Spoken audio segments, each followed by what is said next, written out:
मैं आपका बहुत धन्यवाद देना चाहता हूं कि आपने मुझे बजट 2024-2025 में बोलने का मुझे मौका दिया है।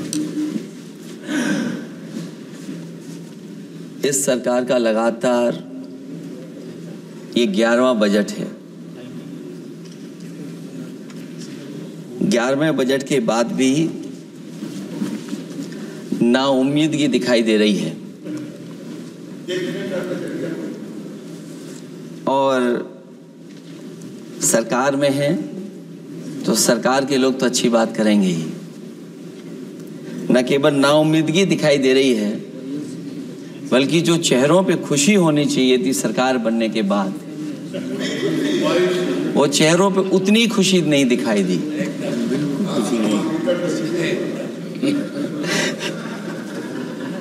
ये 11वें बजट में बेरोजगारों के लिए, युवाओं के लिए, गांवों के लिए और उनकी तकलीफ परेशानी का जो मुद्दा है वो 9-2-11 दिखाई दे रहा है मुझे। महंगाई में घर चलाना, बच्चों को पढ़ाना और घर के बड़े बुजुर्गों की दवा इलाज से लेकर के महंगाई का जो सामना करना पड़ रहा है, ये बातें परिवार वाले बखूबी जानते हैं।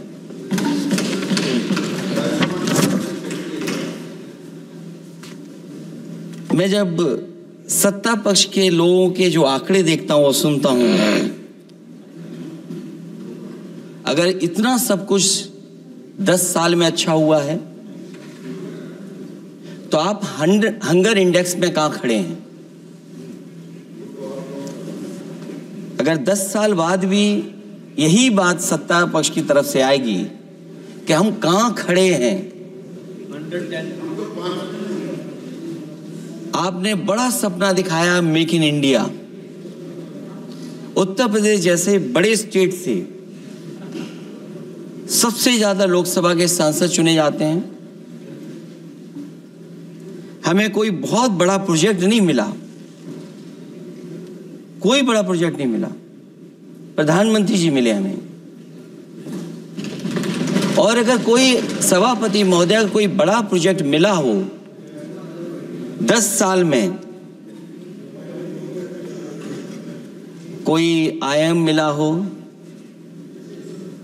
कोई आईआईटी मिली हो और जो ट्रिपल आईटी किसी समय पर उत्तर प्रदेश को मिली थी, क्या उसमें क्या सहयोग सरकार की तरफ से हुआ है? न केवल ये संस्थाएं बल्कि गवर्नमेंट जो एजुकेशन की इंस्टीट्यूशंस हैं वो सेंट्रल की तरफ से कौन सी नई आ गई? मेडिकल के क्षेत्र में कोई बड़ा संस्था आई हो? जो 2 एम्स आए हैं, मुझे याद है कि रायबरेली का एम्स भी समाजवादी सरकार में जमीन दी गई, उसके परिणाम है कि वह एम्स बन गया। गोरखपुर में भी जो एम्स आया समाजवादी सरकार थी, जमीन दी गई तब एम्स आया। और जो एम्स आ भी गए हैं अगर वहां 2, क्या उनमें पर्याप्त इलाज मिल पा रहा है? केवल यही नहीं, मेक इन इंडिया सपना तो ये दिखाया गया था कि अगर प्राइवेटाइजेशन हो जाएगा तो नौकरियां मिल जाएंगी। कुछ हद तक तो बहुत सी चीजें प्राइवेटाइज हो गईं, लेकिन नौकरियां कम होती चली गईं।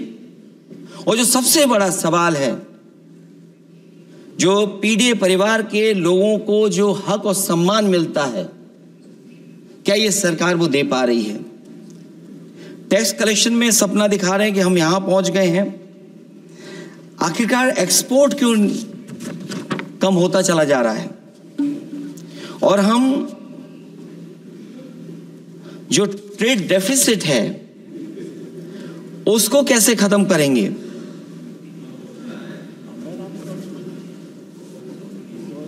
दस साल में अगर हम वहीं के वहीं खड़े हैं और कोई ऐसा कुछ न दिख रहा हो और परिणाम जो रिजल्ट आए हैं यूपी के, उसमें दिखाई दे रहा है कि आपने कितना काम किया है।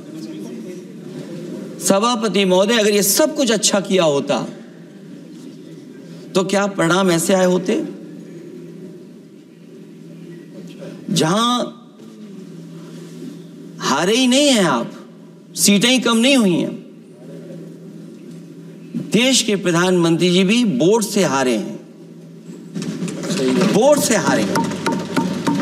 जो कभी 5 लाख तक जीतना था जिन्हें, या 10 का टारगेट बनाया था, कितने से जीते? तो कम से कम इन चीजों को तो देखें।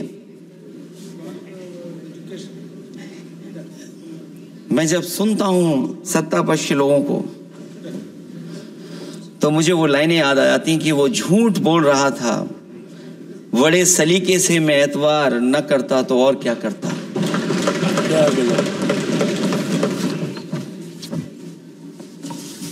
मुझे याद है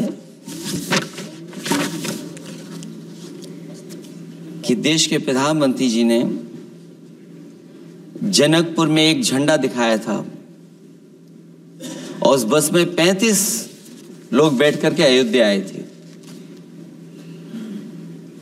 सभापति महोदय, उस समय भी मैंने मांग की थी कि जहां से जनकपुर से यात्रा शुरू हो रही है और अयोध्या तक बस से लोग आएंगे तो पता नहीं कितने घंटों में आएंगे।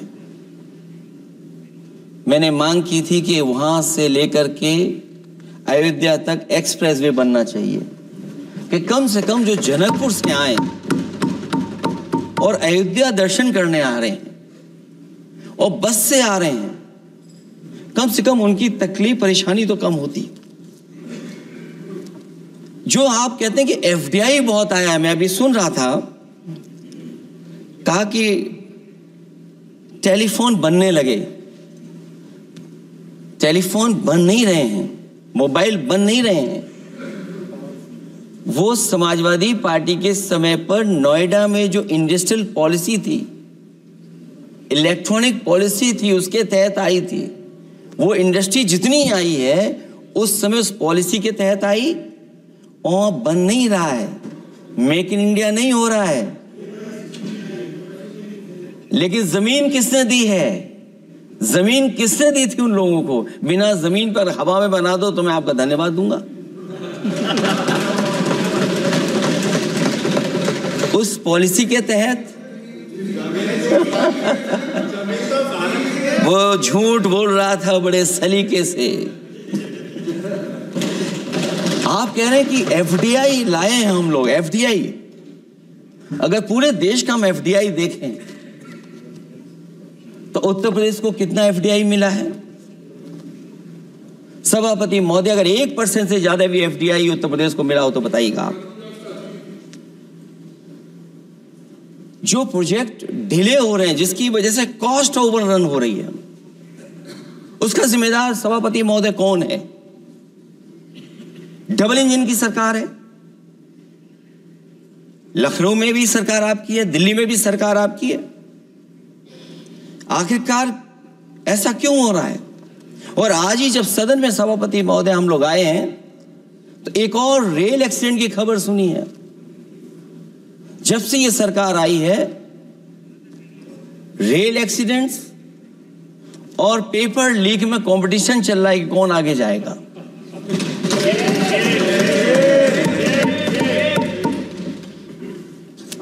मैं तो अखबारों में पढ़ता था सभापति महोदय कि तोड़ फोड़ करके ये सरकार बनाते हैं। अभी एक सदस्य पिछली बार वो तोड़ फोड़ कर करके शायरी भी बनाने लगे हैं।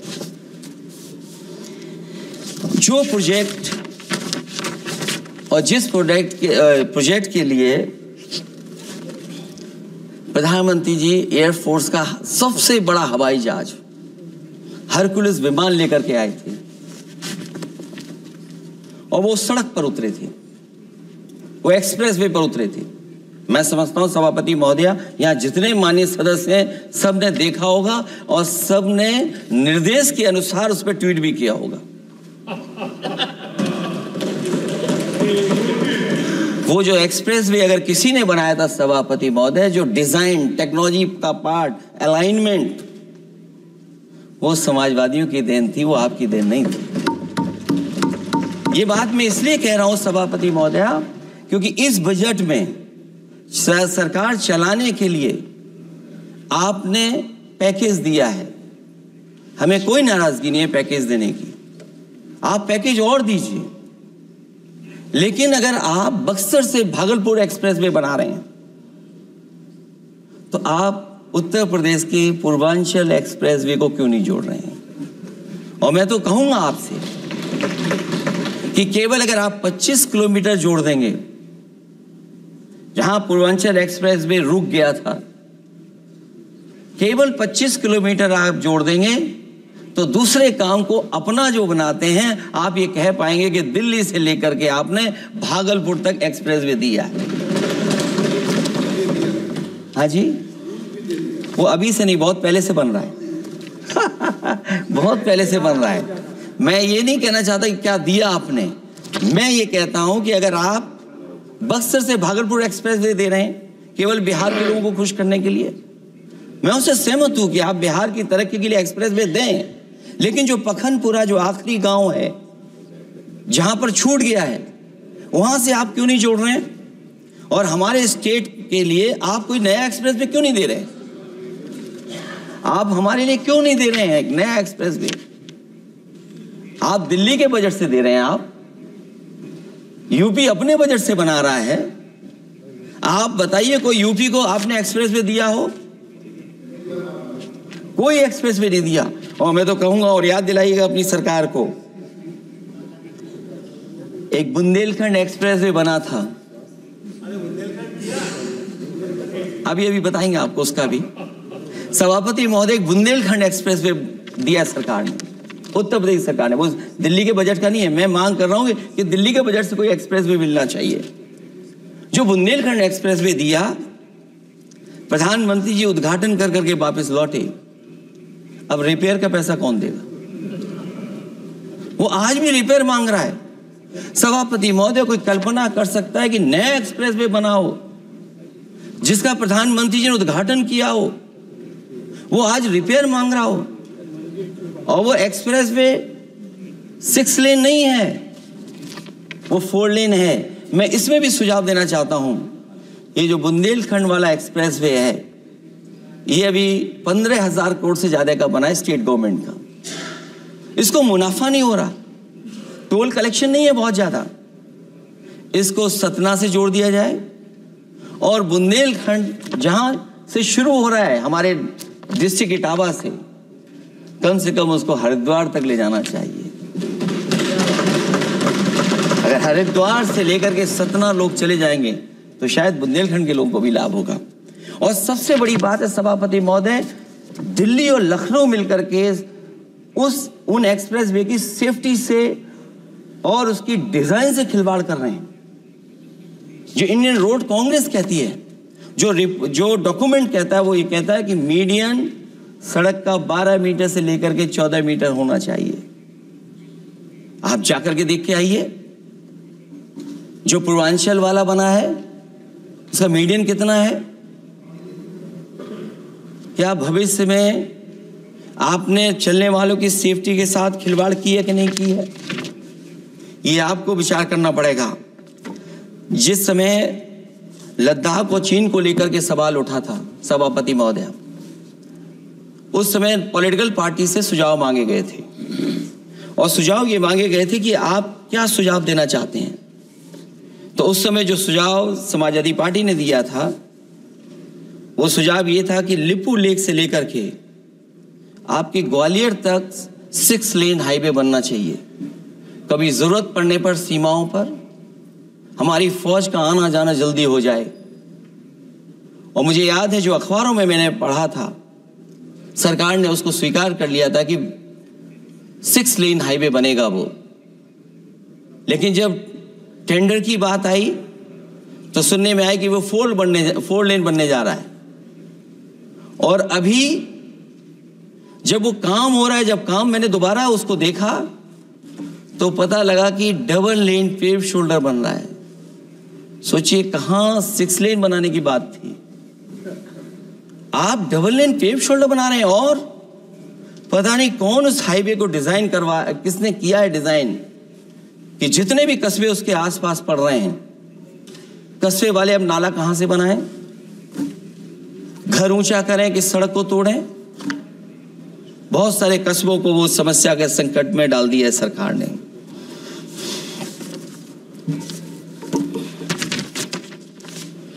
जो सरकार मंचों से ये कहती थी कि हम किसानों की आय दोगुनी कर देंगे,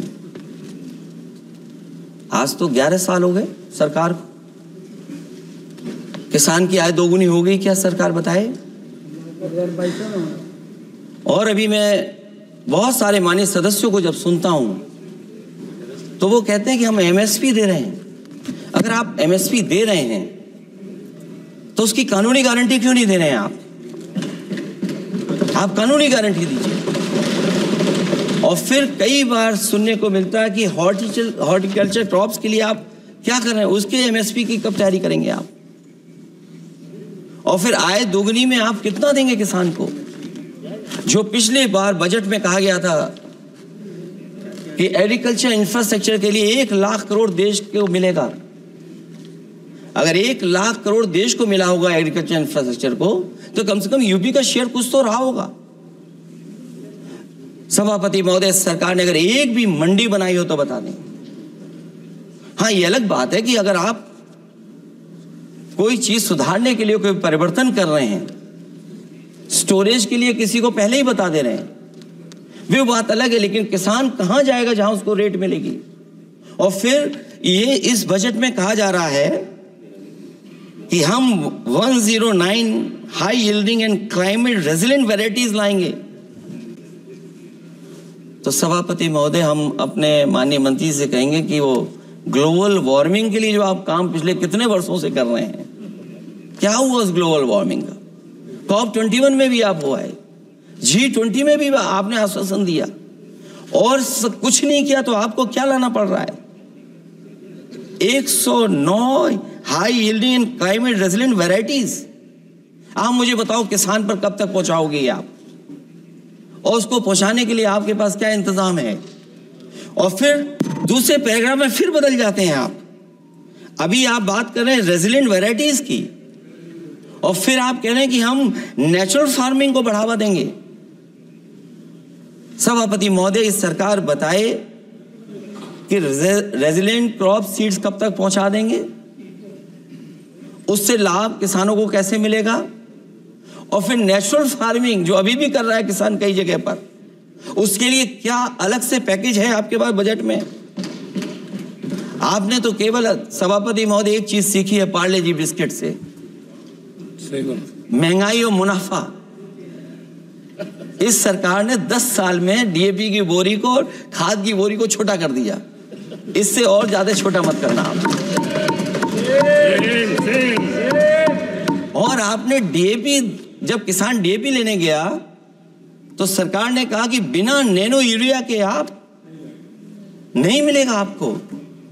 मैं सरकार से जानना चाहता हूं कि नैनो यूरिया से क्या लाभ पहुंचा है किसानों को, ये बताइए। नैनो यूरिया से क्या लाभ पहुंचा है सरकार बताए।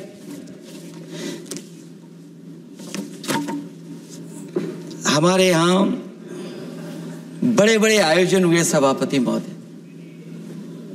इन्वेस्टमेंट मीट के बड़े बड़े आयोजन हुए इन्वेस्टमेंट मीट के, और 5 लाख करोड़ के एमओयू साइन हो गए, 5 लाख करोड़ के। मैं ये सभापति महोदय, बजट हमारी क्या मदद कर रहा है उत्तर प्रदेश के उद्योग लाने के लिए? और ऐसे आयोजन हुए जिसमें देश के प्रधानमंत्री आए, देश के राष्ट्रपति आए, और देश के जितने बड़े उद्योगपति सब आए थे। लेकिन आज यूपी को क्या मिला वहां पर? किसानों के लिए एग्रीकल्चर सेक्टर में बड़े बड़े एमओयू हुए, लेकिन आज जमीन पर कुछ नहीं दिखाई दे रहा है। मुझे याद है समाजवादी सरकार में, क्योंकि देश का सबसे ज्यादा उत्पादन दूध का अगर कहीं हो रहा है तो उत्तर प्रदेश में हो रहा है, और उस उत्पादन को बढ़ावा देने के लिए और इन्वेस्टमेंट लाने के लिए उस समय की सरकार ने फैसला लिया कि अगर बाहर से भी कोई डेयरी या डेयरी प्लांट लगाना चाहेगा तो उसमें सरकार सहयोग करेगी। और परिणाम यह हुआ कि गुजरात की 3 अमूल प्लांट लग गए यूपी में। तो मैंने उद्घाटन किए, एक डेयरी से हुआ तो देश के प्रधानमंत्री जी ने किया। लेकिन उसके बाद कोई नया प्लांट आया हो तो बता दें। जो अमूल से पुरानी संस्था है, क्या उसका सहयोग कुछ करेंगे आप लोग? क्या आप पराग का सहयोग करेंगे कुछ? न केवल दूध उत्पादन में उत्तर प्रदेश आगे है, बल्कि चीनी में और गन्ने की पैदावार में भी कभी आगे कभी पीछे होता है। किसानों को भरोसा दिलाया गया था कि उनकी भी आय दोगुनी हो जाएगी, उनको भी बहुत सुविधाएं दी जाएंगी, बिजली फ्री दी जाएगी। सभापति महोदया उन्हें फ्री बिजली नहीं दी सका। यह आश्वासन था आपका। और आज अगर उत्तर प्रदेश पिछड़ इसलिए रहा है क्योंकि सबसे महंगी बिजली अगर कहीं कोई पा रहा है तो उत्तर प्रदेश पा रहा है। और मुझे याद है, क्योंकि बात ये मुझे इसलिए कहना चाहिए, बीजेपी के एक विधायक जो सबसे बुजुर्ग थे, वो देश के प्रधानमंत्री जी के क्षेत्र में बिजली 24 घंटे आए, उसके लिए वो धरने पे बैठ गए थे। वहां के अधिकारियों ने कहा कि बुजुर्ग हैं, इनका स्वास्थ्य बेहतर नहीं है, इनका धरना आप उठवा दीजिए। मैंने सभापति महोदय उनको बुलाया, मैंने उनकी बात सुनी। उन्होंने कहा कि प्रधानमंत्री जी के क्षेत्र में 24 घंटे बिजली होनी चाहिए। उसी दिन मैंने फैसला ले लिया कि प्रधानमंत्री के क्षेत्र में 24 घंटे रहेगी बिजली। और मैंने उससे मांग की सभापति महोदय कि उत्तर प्रदेश देश के प्रधानमंत्री को बनाने में सबसे बड़ा सहयोग किया है, इसका कम से कम बिजली का कोटा तो बढ़ जाए यूपी का। वो 8 साल हो गए, उत्तर प्रदेश ने देश के प्रधानमंत्री को तो दे दिया, लेकिन अभी तक बिजली का कोटा नहीं बढ़ा।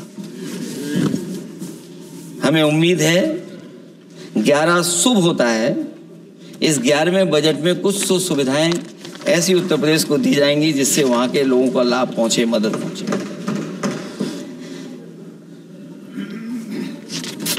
जहां किसान आत्महत्या कर रहा है, और पिछले 10 साल में सरकार जानती होगी कि कितने किसानों ने आत्महत्या की है, लाखों लाख किसान आत्महत्या कर चुके हैं। जहां किसान तकलीफ और परेशानी में है, वहीं सबसे ज्यादा अगर संकट किसी चीज पर आया तो वो नौकरी पर आया है, रोजगार पे आया है। जब सरकार का बजट मैं पढ़ता हूं तो जो स्कीम्स लाई जा रही हैं उसमें, क्या ये स्कीम नौजवान को पक्की नौकरी दिलाएगी? क्या इन स्कीम से 5,000 रुपए देकर के आप नौजवान का भविष्य बनाना चाहते हैं? आप क्या दे रहे हैं आप? और मुझे तो ये लगता है कि जो वर्क फोर्स आप बना रहे हैं ट्रेनिंग देकर के सरकार के पैसे से, अंतोगत्वा इनको भी एक्सप्लॉइट वही लोग करेंगे, उद्योगपति। आखिरकार जब इतनी टेक्निकल, इतनी ट्रेन फोर्स होगी, तो आप ये मुझे बताइए कि उसके भविष्य क्या होगा। अगर इतने बड़े पैमाने पे आप ट्रेनिंग करा रहे हो, सरकार का बजट उसमें खर्च हो रहा है, तो सभापति महोदय उनका भविष्य क्या होगा 5 साल के बाद? और जो अग्निवीर वाली नौकरी है, सभापति महोदय, कोई भी नौजवान जो फौज के लिए तैयारी करता है वो कभी स्वीकार नहीं कर सकता। जब पहली बार ये स्कीम आई थी अग्निवीर,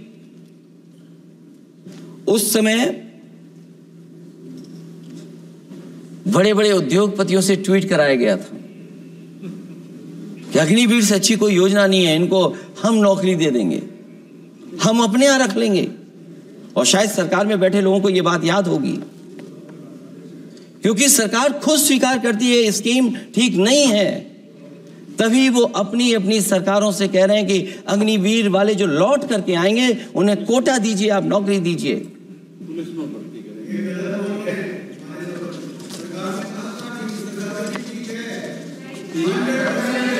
नहीं ठीक है, नहीं ठीक है, नहीं ठीक है।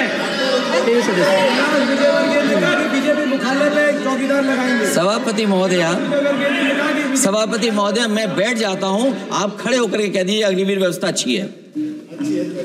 मैं इस सभा में खड़े होकर कहता हूं, उस राज्य से तो हिमाचल प्रदेश से जिसने पहला परमवीर चक्र विजेता मेजर सोमनाथ शर्मा दिए।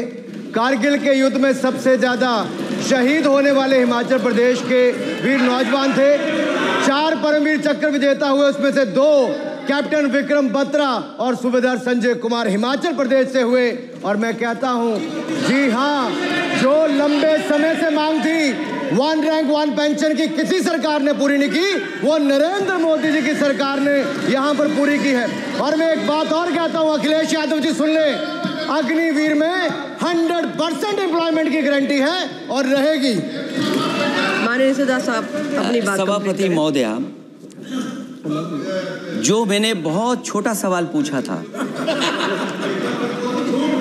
मैं दूसरी बात कहता हूं, अगर ये जो बात आप कह रहे हो, तो आपको जरूरत क्यों पड़ रही कि आपको उत्तर प्रदेश में और प्रदेशों में कोटा देना पड़ रहा है 10%? सभापति महोदय,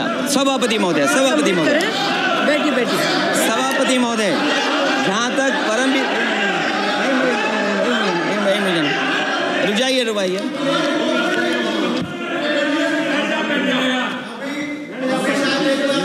अरे सुन लेने दो। माननीय सदा साहब अपनी सभापति महोदय, चैल जानते हैं आप कहाँ हैं? चैल जानते हैं आप कहाँ हैं?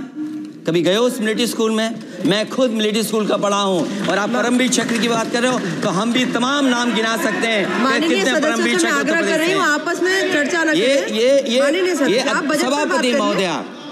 ये सभापति महोदय, जी 1 मिनट से भी कम, मैं आपके सामने कहना चाहता हूं, ये तो केवल मिलिट्री स्कूल गए हैं। मैं आज भी टेरिटोरियल आर्मी के 124 रेजिमेंट में कैप्टन के रैंक पे अपनी सेवाएं दे रहा हूं। अखिलेश जी, केवल ज्ञान मत बांटिए, राहुल गांधी जी के साथ बैठकर अब वहां बुलाने का झूठ बोलने की आपको आदत पड़ गई। प्लीज बैठिए, प्लीज। माननीय सदस्य से मैं आग्रह कर रही हूं, आप अपनी बजट पर चर्चा करें। सभापति महोदय, आपका समय पूरा हो गया है, मैं प्लीज कंप्लीट करिए। सभापति महोदय, मैं इसलिए नहीं कह रहा, मैं क्या बात कहना चाहता हूँ, शायद मंत्री जी नहीं रहे इसलिए तकलीफ परेशानी ज्यादा है।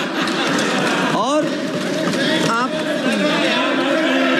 अरे हमारा दर्द नहीं समझोगे, हम आपका दर्द चेहरे से पढ़ते हैं। अच्छा, दर्द मैं बताता हूँ। माननीय सदस्यों से मैं आग्रह कर रही हूँ, सभापति महोदय, दर्द मैं बताता हूँ।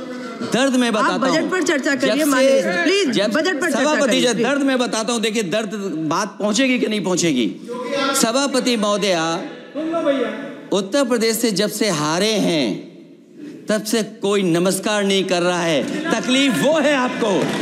कंप्लीट करिए। वो वीडियो हमने देखा है कि कोई किसी को नमस्कार नहीं कर रहा है, कोई किसी को देख नहीं रहा है। चलिए, धन्यवाद माननीय। और जो अपने आप को बहुत ताकतवर कहते थे आप अपने आप को, जिसने हराया उसको नहीं ये हटा पा रहे हैं। अब बात समझ में नहीं आई ना? माननीय जिसने हराया उसको नहीं हटा पा रहे। और अगर सभापति महोदय, अग्निवीर व्यवस्था समाजवादी लोग स्वीकार ही नहीं कर सकते। आप बजट पर पूरा अपनी बात रखिए। सभापति महोदय, अग्निवीर स्वीकार नहीं कर सकते। आप अपनी जब भी हम सत्ता में आएंगे, 1-2 साल, ये चलने वाली सरकार नहीं है, गिरने वाली सरकार है, याद रखना। माननीय सदस्य, और देखिए, आप क्यों नहीं समझ रहे हो? साइकिल हमारा चुनाव चिन्ह है, साइकिल ही आपको सरकार चलवा रही है। जिस दिन साइकिल हट गई, आप कहाँ बैठे मिलोगे? और दूसरे हमारे साथी हैं जो हमें लेकर के यहाँ लाए थे। माननीय सदस्य से मैं आग्रह कर रही हूँ, कंप्लीट करिए। सभापति महोदय, मैं एक दो तीन बातें कहता हूँ यूपी को लेकर के मैं मांग करता हूँ। कंप्लीट करिए आप। सभापति महोदय, चंबल एक्सप्रेस वे बनना चाहिए, क्योंकि देश का सबसे बड़ा एक्सप्रेस वे जो 1 लाख करोड़ का बना है वो दिल्ली मुंबई से है, और यूपी को क्यों नहीं जोड़ रहे हैं आप? गंगा को लेकर के सब चिंतित हैं, गंगा की सफाई अभी नहीं हुई है। जो बजट गया पता नहीं कहाँ चला गया, किसी को नहीं पता। जैसे पानी बहा वैसे ही बजट भी चला गया। दूसरा, क्योंकि मंत्री जी बैठे हैं, वो जानते होंगे मंत्री जी कि देश की सबसे अच्छी लाइन सफारी बनी है इटावा में, और उस लाइन सफारी को बनाने में हम लोगों को बहुत समय लगा, क्योंकि एक लाइन सफारी एनिमल सफारी अगर बननी हो उसको बनाने में बहुत टाइम लगता है, बहुत जगह से परमिशंस लेनी पड़ती हैं। हम लोगों को परमिशंस नहीं मिली, और क्योंकि वो प्रोजेक्ट अच्छा है, एशियाटिक लाइंस की ब्रीडिंग शुरू हो गई वहाँ पर। ये सरकार इसलिए नहीं शुरू करना चाहती है क्योंकि वो समाजवादियों ने बनाई है। पहली बार देश में एशियाटिक लाइंस पैदा हो रहे हैं।